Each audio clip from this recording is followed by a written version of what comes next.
It's my feel-good breakfast show. Welcome back to your Feel Good Breakfast Show, Espresso, right here on SABC3. Now, I know that we are heading into winter and we are going through a global pandemic. Unfortunately, we all know that there are a lot of people who go through everything without food on their table, which can be very difficult. The time to act is right now, and thankfully, Woolies is providing a platform for us to help. Partnering with the Gift of the Givers, Woolworths aims to donate 1 million meals to families in need.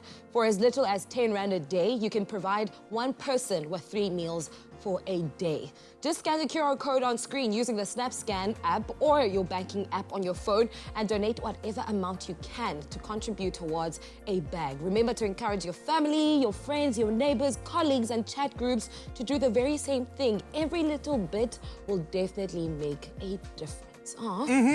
Right, Chef Clem? Can you hear the rain? I can hear the rain. It is. It is pouring. So I feel like the dish we're making today is really suited for the weather outside. Oh, absolutely. You're actually introducing us to, is it azuki beans? Azuki beans. Oh. I mean, how beautiful do they look? When they're still dried, it's like a deep brown purple color, and it's just like mesmerizing to even just look at. And then you hydrate them by putting a little bit of water on them, leaving them overnight, and then you pop them into some water, and then they just cook. It's so delicious. Normally, Asian food is used in like sweet dishes. Really? The starchiness they bring out, they add a bit of like sugar to it, and they serve it like a dessert. Oh, okay, that's very interesting. So wait, before we get into the recipe and how to achieve this final product, you first have to cook your beans overnight. Cook your beans. So just so viewers at home, we haven't told you what we're actually making. We're making a lentil and roasted butternut cottage pie. But we're kind of like swapping out the vegetables and making it a little different, adding some different. We're using lentils, we're using the beans for texture. Yeah. We're not using any meat. So we're gonna not replace the meat with that, but kind of like just create more familiar textures that we have in the dish. An alternative. Absolutely. So prepare your beans. I'm gonna start off by cooking off my mirepoix. Remember what that is? Mirepoix? Mirepoix. Is it your spring onions? That's our leeks, our carrots, and our celery going in. Oh, that's going to be the base of our dish. Okay. Anytime, like I said, anytime you start with this trinity, you know you're about to get something that's amazing. It's going to be good. You have to. I'm so shocked that you don't have any garlic here. Where's my Oh, sorry. Okay. What? How you know? Okay, so there's about 5 cloves of garlic in here. Okay. And I like a good amount of garlic in this because you can cook it down. And as you cook it down, you take out that potency out of the garlic. So don't be shy. And also, you need this right now. Garlic's good for you. Oh, garlic it's is so good fantastic for you. It tastes amazing as well. It is. It's a fantastic addition to your meals. Another thing that's good for you is chili. So a good way to check if your chili is okay is just like... What? Okay, wait, we need to do what? Okay, now I you must need to do demonstrate for us. Okay, I will demonstrate for you because I'm okay. I can handle it. I do like. I think you should taste your chilies. Okay. Okay. So what are you looking for in the taste? I'm okay. Right. So. Blink twice if you need water. No, I'm good. So it's got a nice heat. Obviously, the smaller the chili and the tighter the chili, the more heat it has in there. The bigger the chili and the looser it actually feels, the less potent it's going to be. Okay, that's I like very kind of interesting tasting to the chilies because you don't want to overpower your dish. This is nice and warm. Also, chili has flavor. Don't forget it. Chili doesn't just have heat. You want a bit of flavor. That's a citrusy note that comes from chili. So play around with your chilies at home. That's going to go in there. That's also going to mellow out. So even if it was nice and hot, it's going to chill. Okay. That's going. Then a great way to add umami.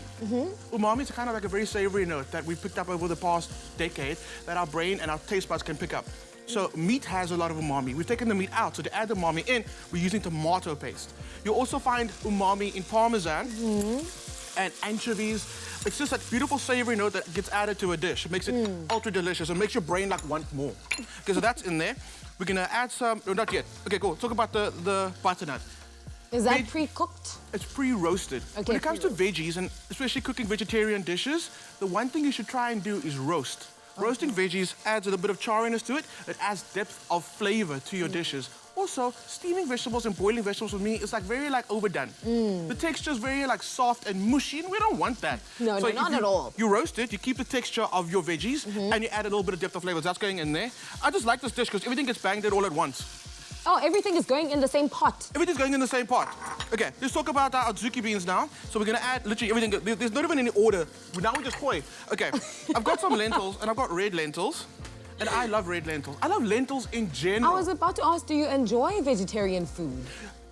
I like curries and vegetarian curries. For me, it's absolutely, I can eat it all day long. One of my favorite vegetarian dish is from Cass Abrams. She makes a dal curry. Amazing. And then there's another chef I look up to. Her name is Karen Dudley. It's just the way that she gives so much respect to like the simplest ingredient.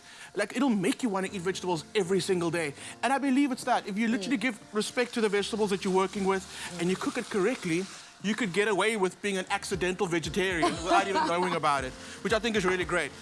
Okay, next we're gonna go. Smells so delicious already. The does. aroma just filling the studio up is It does. It does. mouth-watering. Okay, a little bit of time. I'm not even gonna bother taking it off the stalk right now, because what happens as it cooks, it falls with the stalk, and you just take the stalk out. Can I get a bit of rosemary from you?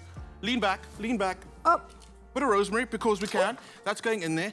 Everything's gonna cook down, and when you cook it down with a little bit of tin tomatoes. Okay, wait, are we gonna act like that didn't happen? What? Oh, so you can just grow your own little rosemary plant at home. Oh, and then you can didn't use see it that. Yeah, I mean, we go to Woolies, we buy all our potted plants from them, and then we just grow our own. Just go for it. That's very interesting. That's a cool addition to your kitchen and your home, actually. For sure, absolutely. Let me clear up a little bit here. Next thing we've got to do our sweet potato mash. Very easy. You can use a normal mash on the top, but we're going to be a bit different today. You can use pumpkin, you can use butternut, but we're going to go with sweet potato just for today. And also, we already have pumpkin in the pot, so... Oh, the butternut, for sure, absolutely. So whatever you want to use, go for it. Also, let's talk about the beans. We use the azuki beans. If you can't find azuki beans, use kidney beans, use butter beans, use baked beans. Absolutely. Baked because that sauce, or the tomato sauce in there with that. Oh, that's true, because already we did put in tomato paste. For sure. Yeah. So it's going to bring a nice sweetness, and it's also going to thicken your sauce, your filling. So all you want to do with this is give it a nice mush. I use some goat's cheese. You can totally take that out. You can go without the cheese. I just like a little bit of a twang from goat's cheese. So get that in there. A little bit of salt. Oh, and salt for that one. Oh, that's a lot of salt. No, it's not. It's also flake salt. Okay. Flake salt, if it was normal fine salt, yeah, for sure, you want to go a little bit less. But flake salt has less surface area, so you can actually use a little more of it. Okay, I see. Well, Chef Clem, this is a very interesting dish that I think I actually would like to try at home, especially with the, the meat alternatives. Yeah. See if perhaps I can also get away with some vegetarian dishes. If you want to get your hands on this awesome recipe, make sure to go to taste.co.za. And we also, yes, we are filling our tummies right now, but we're also talking about making a difference in people's lives. Yes. So on screen, you'll find that QR code. It is so simple. Scan that QR code. The smallest amount makes the biggest difference. We talk about 10 Rand provides 3 meals for one person. That's mind-blowing. And if you can do 10 Rand, I can do 10 Rand. Imagine the difference in studio we can make. So please, to our viewers at home, scan that code, make the smallest donation, make a difference. Do it for us.